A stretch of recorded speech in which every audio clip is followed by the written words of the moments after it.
Territorial jurisdiction.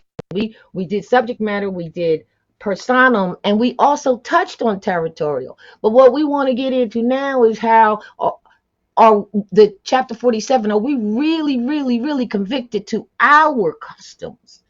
And then right of conscience, which is really another word, or liberty of conscience for religious freedoms. So you might feel comfortable saying liberty of conscience because that's what religious freedom actually is. I want to get to, and I thought, Minkah, that we would really explain and go over what the territory, because we were talking territorial jurisdiction. I just showed you how you speak on it, or speak not tying yourselves to a citizenship with the address and so on. But this is what is stated in our text. Do you have a comment before I read that? Before we read this 47 and break it down, or should we just start reading it and break it down? I'm ready. You ready? So everyone, in your text of Prophet Noah Lee, chapter 47, he actually explains what we call, he says, you will gain back your heritage and your seemingly, he doesn't say seemingly, he says lost estate. It's really yourself. But as far as geographical boundaries are concerned, check this out. He doesn't just give you the geographical boundaries where you can draw a map and figure that out because it's north, south, and central. He doesn't just do that. He gives you some history. So 47, the inhabitants of Africa. Because remember we told you this is Northwest Africa, Southwest Africa? It is. But let's go back. The inhabitants of Africa are the descendants of the ancient Canaanites from the land of Canaan. We call that Canada, right? Today. Old man Cush and his family are the first inhabitants of Africa who came from the land of Canaan. Now his father Ham and his family were the second. Then came the word Ethiopia, which means the demarcation line of the dominion of Amexem, the first true and divine name of Africa. So what did he just say? Oh, you want to talk about Africa? By the way, Africa was actually Amexem. So he's given the whole history of it. In fact, and I wanted to say, Ham and Cush, everybody says that's two different nationalities. No, one was the father and one was the son. And one went one way and one went the other. Why are we making that like it's some different custom or some different nationality? And the reason why the prophet said you are not Negro, colored, black, or Ethiopian is because of this right here. Ethiopia is what? A demarcation line. It's been divided. Yes, it's a dividing line. That's what it means. It's not a people. All right. You want to add anything to that, or I'll keep going? No, I'm gonna let You you. on it? Okay. Yeah, I want to get through it too. The dominion of Cush, northeast and southeast. Remember, this is Cush the son and Ham the father. It's not two different nations. Besides, they're sons. They don't create nations. So the dominion of Cush, northeast and southeast Africa, and northwest and southwest was his father's dominion of Africa. In the later years, many of their brethren came from Asia and the Holy Lands and joined them.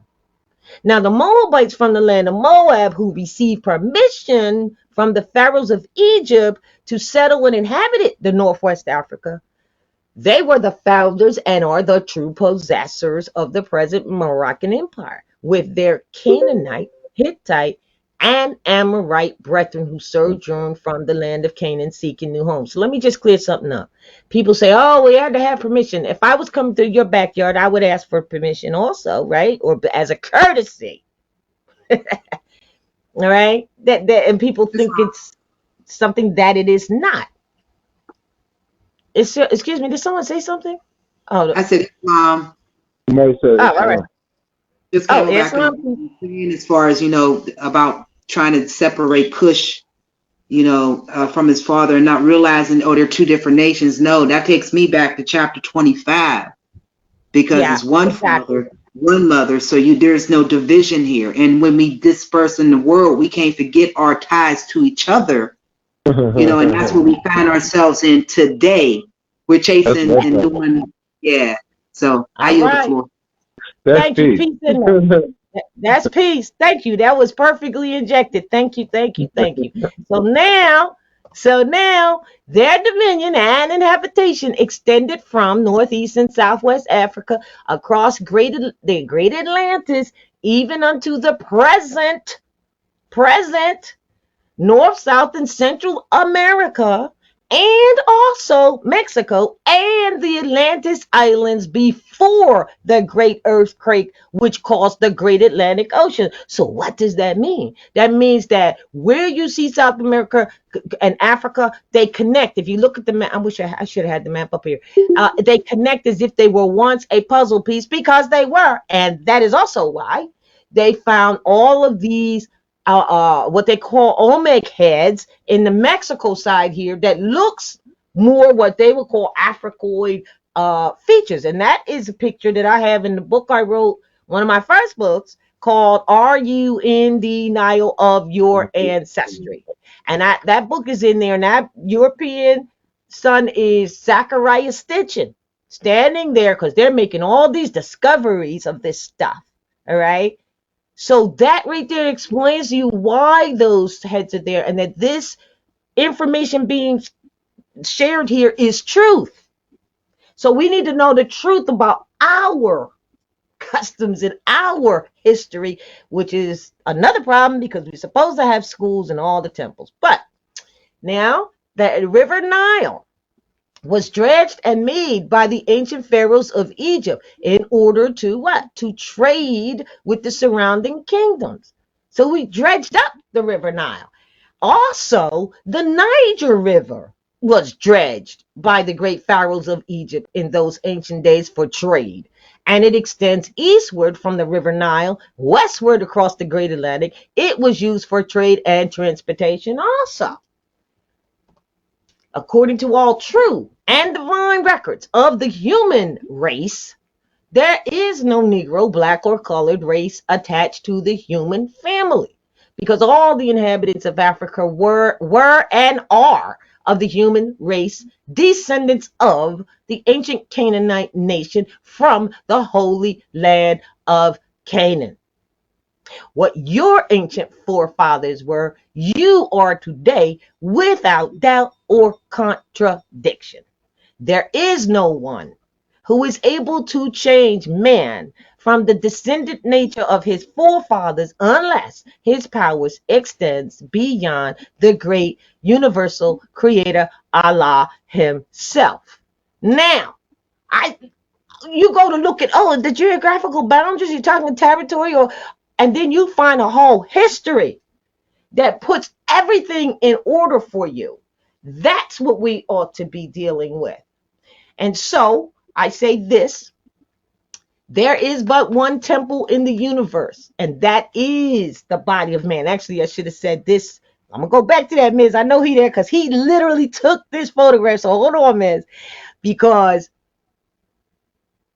I want to also share this. I told you all to read The More, the Temple, and Membership by Sheikh Minkah, who's right here with us today and been sharing information for the past 2-3 weeks at least as we do application of the law.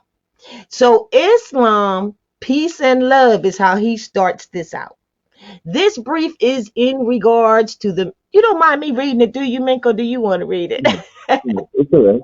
So I'm only going to read the first half of it, first part of it, all right? Mhm. Then we can go into it. Islam, peace and love. This brief is in regards to the many inquiries and or statements in reference to temple membership. Many grand sheiks and members of the Moorish holy temples of science and Moorish science temples are implying that in order to be a true Moor, you must be a part of the Moorish science temple or Moorish holy temple of science. Now let me stop right here. I just read you the history right out of the prophet's work about how we were always Moors and how that came about. So, okay, let's get to thinking. So, this statement and statements such as this one are misleading to the people and must be cleared up. First and foremost, I would like, this is Minkah talking here, like to identify clearly what a temple is.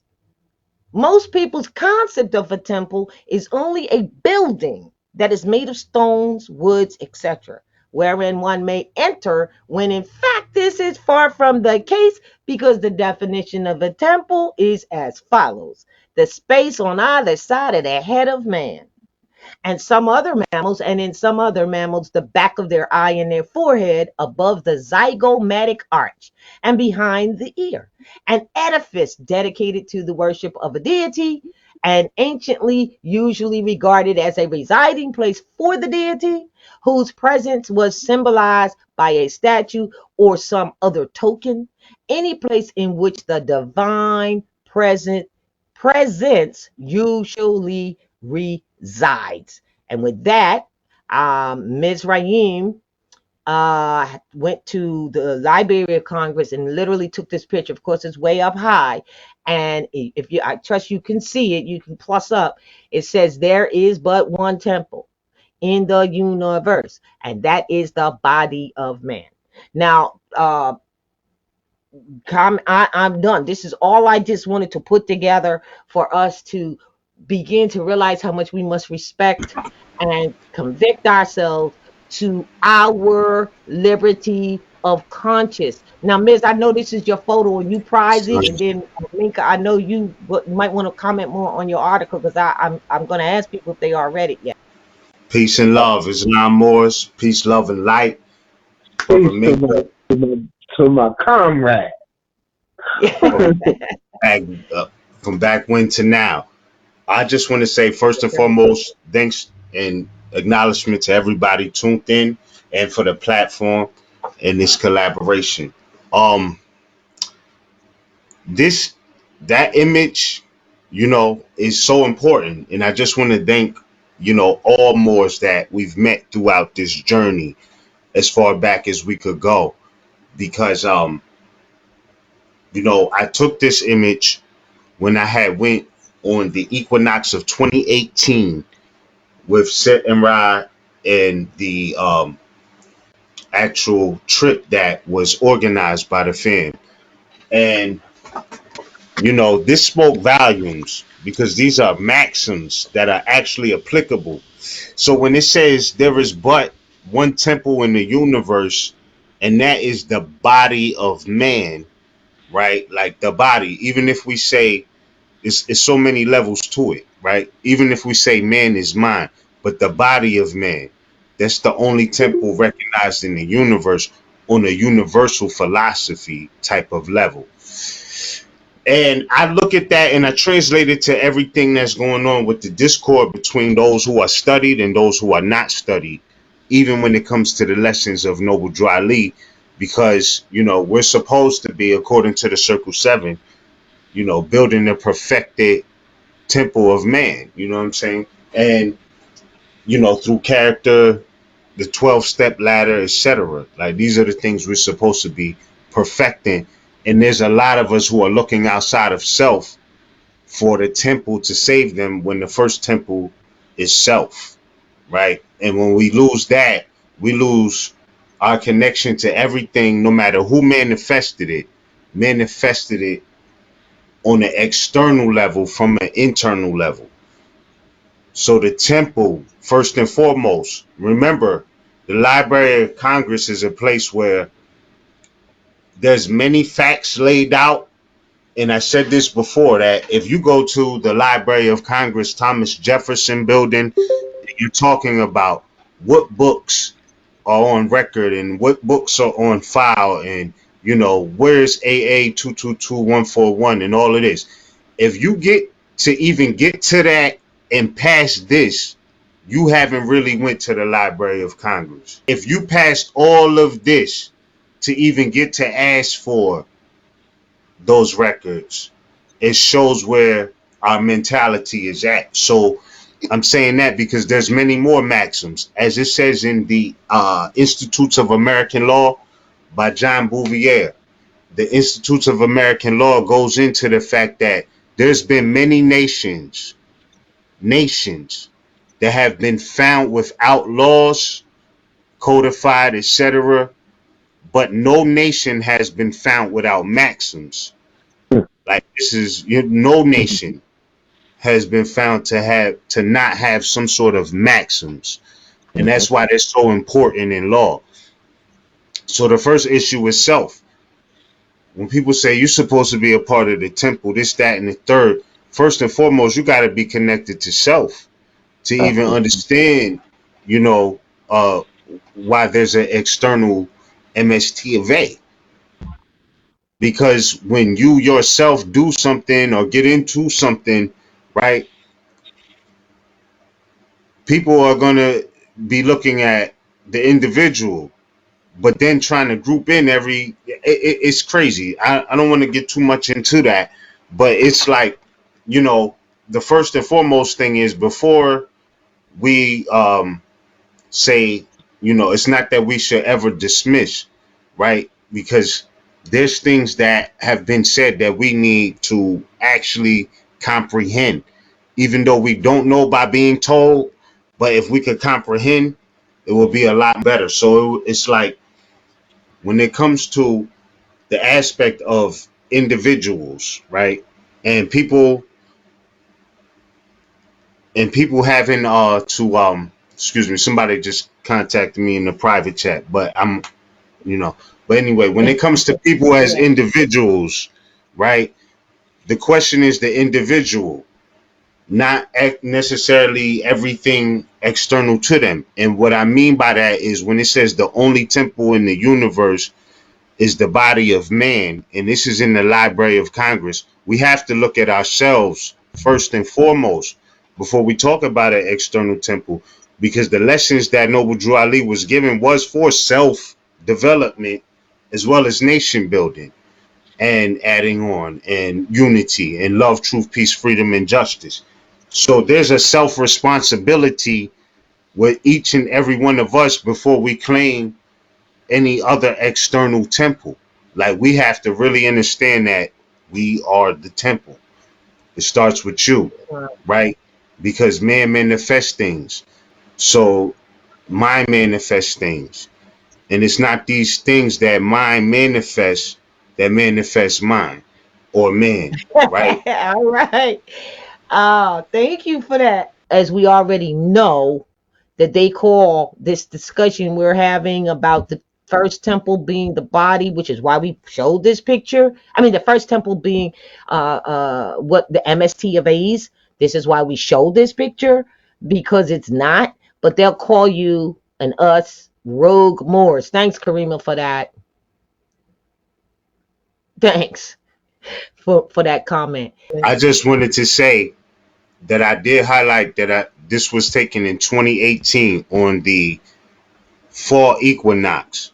But the Right. article that you wrote, Brother Minkah, was years before that. So I'm saying that to say that this is in harmony with what that article was saying, right? Because there's a lot to be broken down about this picture, but then we're going into the artistic mind, the perceptive mind, even the Aladdin lamps that's on the border of that, handcrafted. Like that's not just, a paper image. Like that is on a plaque that's carved and engraved. Like there's artwork and all of that that's in And the image that's marble, on the and screen that's and marble. marble, right? So what I'm saying is this is not a light statement. In the Library of Congress, So that being the case, we have to know that, because it says in the universe, and people may look at it like, well, that looks like a V, like they misspelled it, but we're talking about years before the English we've come to know. Yeah, the V Yes. was the U, the F was Yes. the S. You know what I mean? In Latin, or the transliterations, translations, etc. Right? So the only temple, and then Noble Drew Ali said he was a universal prophet, and his philosophy would be universal. I think that we need to take, some sort of individual accountability to really excel, to ascend to our higher self, not necessarily higher collective, but higher self. And and then Right. that is what the collective comes together on, in that sense, if that makes sense to y'all. You know what I Yes, it mean? does, Islam. It does. It's wrong. The divine law governs all events. Um, he he just set up the perfect alley oop for me, right? Now, you know, I speak about a lot of things, and those that know me, they know well when it comes to spirituality or divinity, um, you know, cultural expression, or what we call religion on a basic level. I go into that sometimes, and I like to be there. So in regards to what the mother read, what the sister inputted on earlier, and what the brother just dropped, I want to go back to our very own ecclesiastical customs that I spoke on earlier. And at the very beginning, it's the 101s, which is the 101 questions for Moorish children. And at the very beginning, Noble Drew Ali, for those that aren't familiar, does a question and answer segment. And the first question is, who made you? And the answer is Allah. And then the next question is, can we see him? And the answer is no. And then the next question is, where's the nearest place that we can meet him? And the answer is in the heart.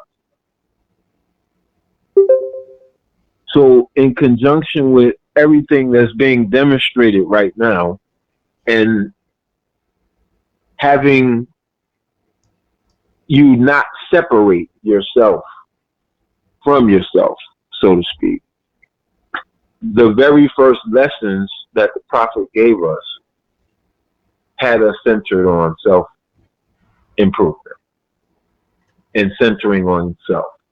He brought us the Moorish Holy Temple of Science, yes. He brought us the Moorish Science Temple, yes. He brought us the Moorish Science Temple of America, yes. He brought us the Circle 7, Holy Quran, yes. He brought us the Moorish literature, yes.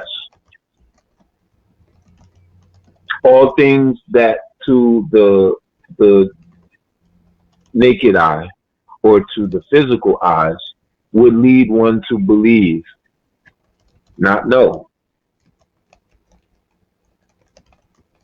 but believe or have faith, so, which is the first step, that there is something outside of you that you need to be connected to in order to be you.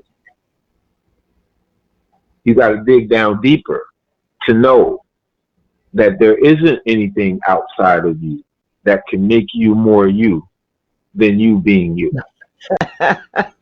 That's cool. I That's don't get. correct. I mean, we said it. When it comes to the mosque. Now, I grew up, it, going in and out of the mosque. I'm talking about Elijah Muhammad's mosque.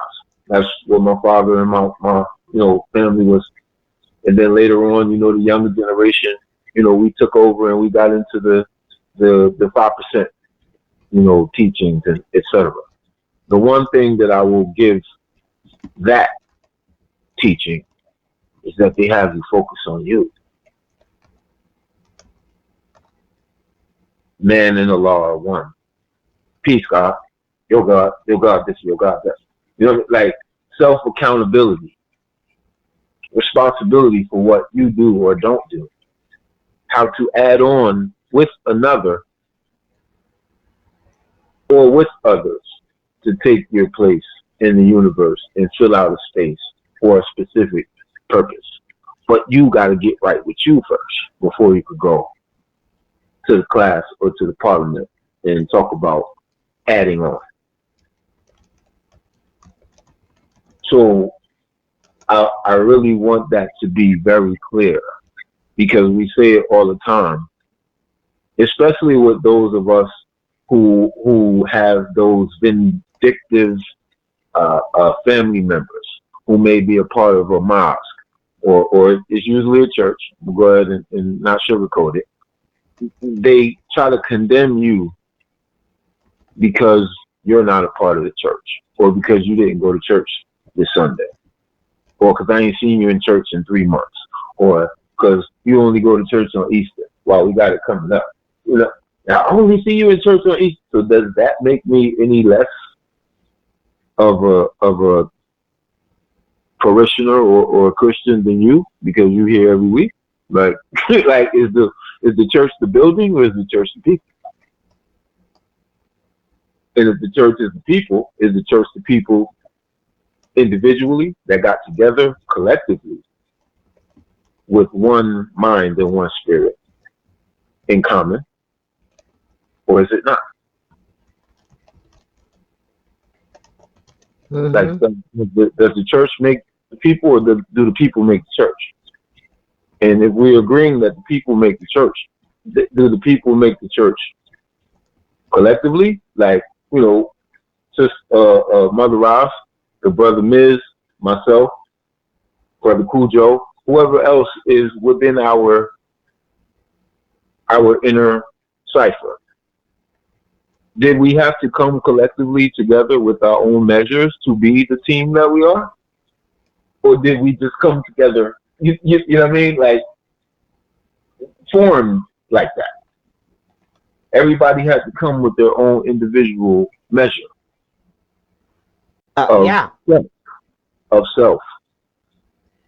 Yeah, So that's in the chat. That's in the circle 7 too. Your measure. that's what's up. Oh, I'm about to go there.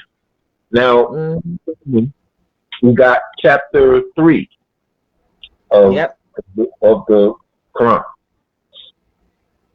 It's called the Unity of Life. For those who aren't familiar with the Quran, for those who are, I don't want to be redundant. However, we do know that when we're teaching, we must be clear and make sure that everybody has an understanding of what's being taught. So we can't assume that everybody knows about the Quran.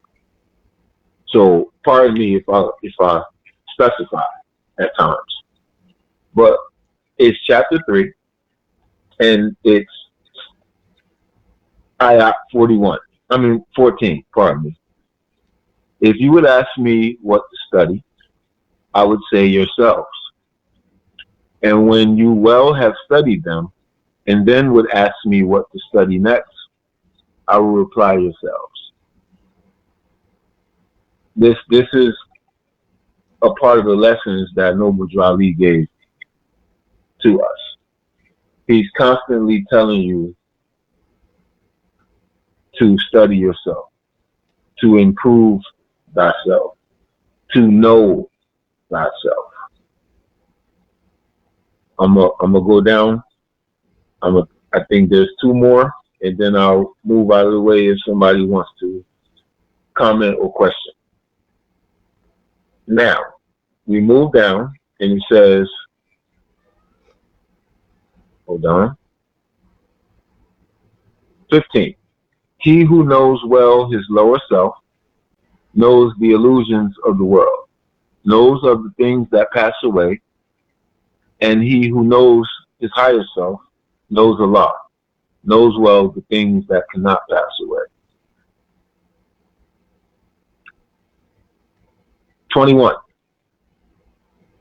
Very, very key, very, very important. The only devil from which men must be redeemed is self, the lower self. If man would find his devil, he must look within. Here we go, back to self again.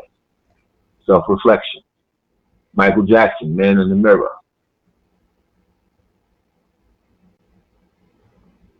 His name is self. So not only did Noble Jali tell us to focus on self,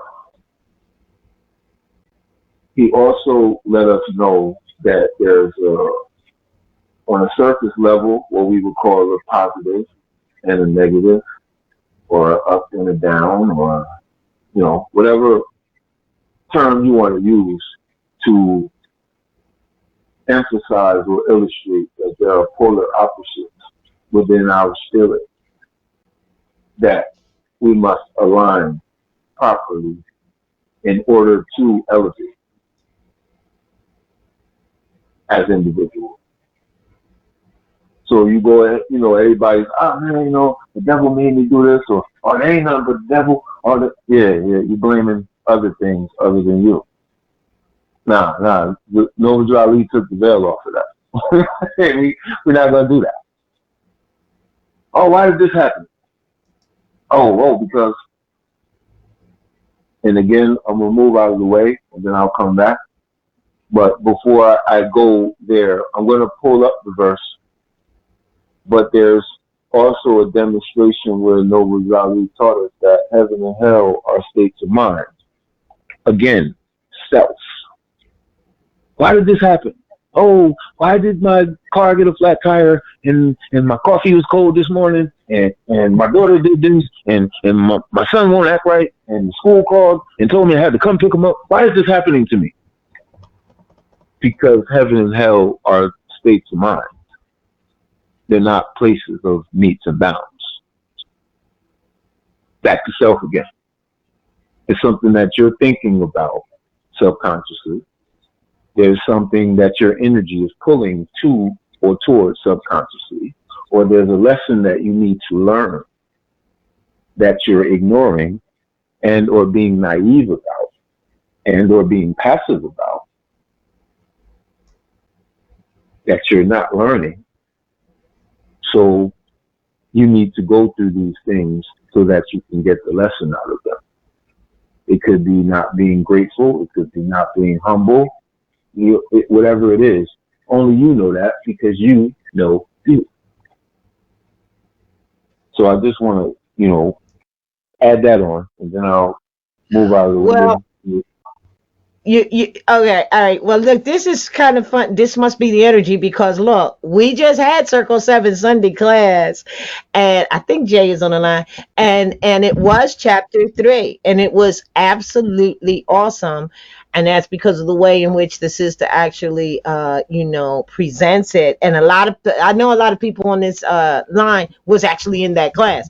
So it's like bringing home again or reiterating that it's about self because the prophet came to teach us to be ourselves. And so it's it's kind of like he said this was divine and national, and of course we've missed the divine. And as I said earlier, a lot of people when they hear the word religion, they skirt away from it because of what they don't know what it really is. It's really liberty of conscience. And huh?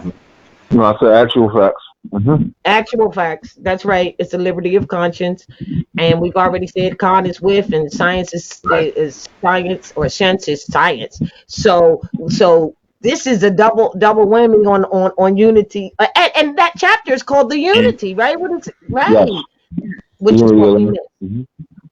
and Right. if I could just add on this piece, the fact that statement said in the Library of Congress, there's only but one temple in the universe, and that's the body of man.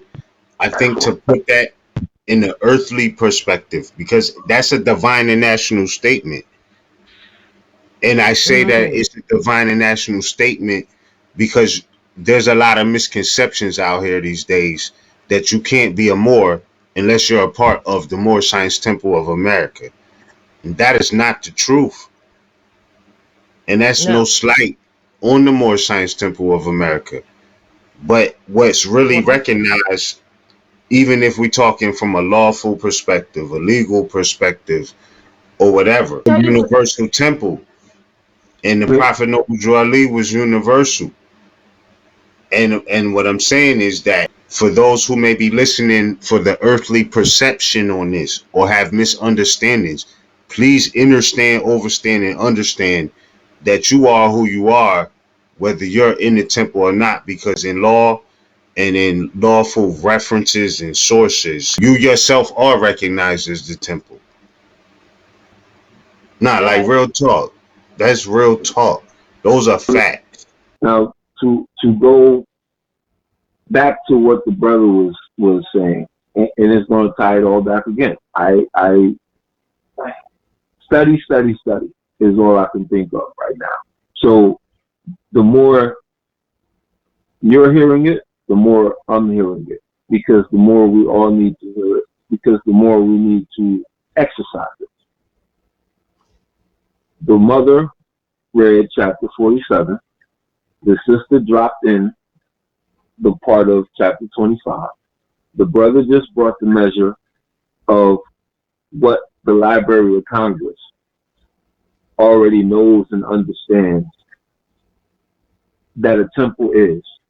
And then we're drawing on the measure of being a more so-called or not so-called because you're not in the temple. So Mm-hmm. chapter 47, I believe the last two ayats speak about no one being able to change the decent nature of, Yeah. unless their power extends beyond the great universal God Allah, right? Yes. It doesn't say no one can change the descent nature if you don't have no proclamation papers. It doesn't say that it doesn't work if you don't have a declaration on file.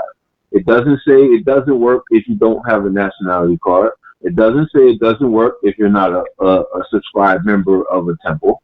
It says it cannot be changed unless the power extends beyond the universal great God Allah. Mm-hmm. This still goes back to being yourself. That paperwork does not make you yourself. That nationality card does not make you yourself. Any proclamation, declaration does not make you no more of yourself today than it did yesterday, unless you are activating those principles within that out in society as a reflection of that. That is a representation and or a documentation and or a brief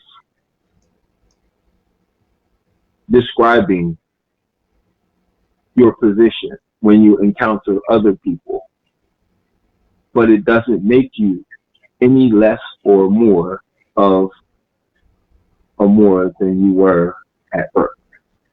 It's written in the law. We can't. I have this dialogue with grand sheiks all the time, and I ask them if their power extends beyond the great universal God.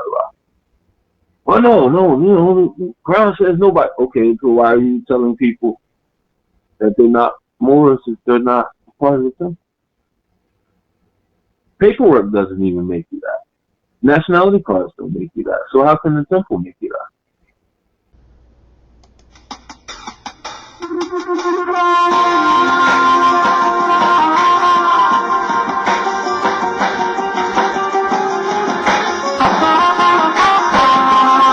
Well, they say it's a cold world, but we got a cold flame, my man.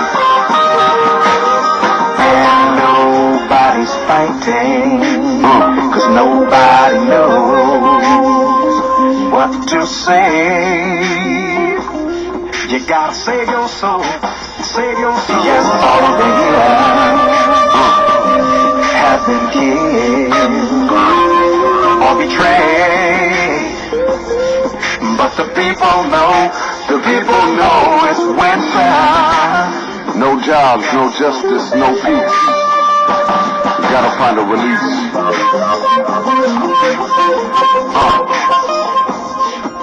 Well, if it were to rain now, would we get a cleansing? America is strange. We keep pretending that it's not winter. We aren't sinners. There's no ending. We don't make a mess and we're merely just defending. Let's get to mending. The peace sign vanished in our dreams, so it seems in how we ascending.